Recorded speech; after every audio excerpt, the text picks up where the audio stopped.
كتير بنشوف كنايس بتهتم بكل التفاصيل، حمامات نظيفة وموسيقى حماسية، بس هل ده بجد كفاية عشان تكون كنيسة ناجحة وصحية؟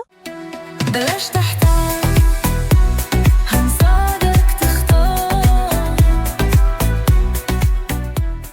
أهلا بيك في المنيو. هنا بنساعدك تختار تتعلم إيه وسط بحر الكورسات والمصادر اللي على الإنترنت. السؤال ده بالظبط اللي بيسأله كتاب 9 علامات للكنيسة الصحيحة. أول علامة اللي الكتاب بيأكد عليها هي الوعظ التفسيري. ده وعظ بيفسر كلمة الله زي ما هي مكتوبة بالظبط وبيوضح سياقها، لأن كلمة الله هي اللي بتخلق شعبه وبتديهم حياة. تاني علامة هي اللاهوت الكتابي. الكتاب بيعرفنا إن ربنا خالق وقدوس وأمين ومحب وصاحب سيادة. فهمنا لصفات الله دي بيغير حياتنا كلها وطريقة تفكيرنا، وبيورينا إزاي خطايانا خطيرة وإزاي محتاجين خلاصه الأمين. ثالث علامة وده الأساس هي الإنجيل. الخبر السار مش بس إن الله بيحبنا، الكتاب بيشرح إن مشكلتنا الأساسية هي خطايانا اللي فصلتنا عن الله، وموت المسيح على الصليب كان الفدية والكفارة عشان كده. زي ما مرقس 10:45 بيقول إن ابن الإنسان جه عشان يبذل نفسه فدية عن كثيرين. عايز تتعمق أكتر؟ الكتاب ده مليان كنوز. اختار فصل أو أكتر من اللي جايين دول تبدأ بيهم. الوعظ التفسيري هتفهم قوة كلمة الله اللي بتغير القلوب. اللاهوت الكتابي هتعرف مين هو الله الحقيقي اللي بنعبده بجد. الإنجيل هتكتشف جوهر رسالة المسيح لخلصنا. الاهتداء هتفهم معنى تغيير الجذري اللي بيجيبه الإيمان. فهم كتابي لعضوية الكنيسة هتعرف أهمية ارتباطك بكنيسة محلية. القيادة الكتابية للكنيسة هتكتشف إزاي القادة بيبنوا الكنيسة صح. هتلاقي كل فصول الكتاب في الوصف تحت الفيديو، وكمان عملنا لك رابط تقدر تسأله عن أي جزء في الكتاب. قولوا لنا في التعليقات تحبوا المنيو الجاي يكون عن كتاب ايه؟ لو منيو النهارده أفادك يا ريت توصله لناس تانية يمكن يستفيدوا هم كمان. المنيو وقتك ذهب، اختار اللي ينفعك. سلام.